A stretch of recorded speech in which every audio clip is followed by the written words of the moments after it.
મોરબીમાં ભારે વરસાદ બાદ ખેડૂતો માટે તારાજીની સ્થિતિ છે। ઘણી જગ્યાએ ખેતરોમાં પાણી ન ઓસરતા ઊભા પાકનો સોંથ વળી ગયો।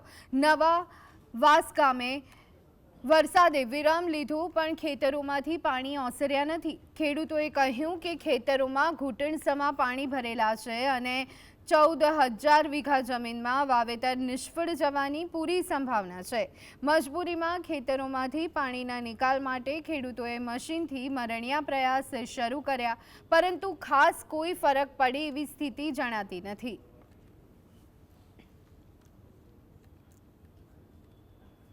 વરસાદના પાણી 5-6 ફૂટ જેટલા ભરાઈ ગયા છે અને પાણી માટે મશીનથી અમે પાણી કાઢીએ છીએ।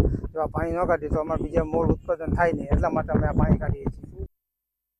પાણી ઘૂંટણ અમાણા છાતી અમાણા પડ્યા તો હવે એ ઓસરી ગયા છે, 4-5 દી થયા એટલે ખેડૂતને બહુ નુકસાન થઈ છે। 14,000 વીઘા જમીનમાં પાણી ફેર્યું છે અને ધોવાણે થયું હોય જમીનું, અને જે વાવેતર હતું એ સાફ થઈ ગયું, ભરી ગયું।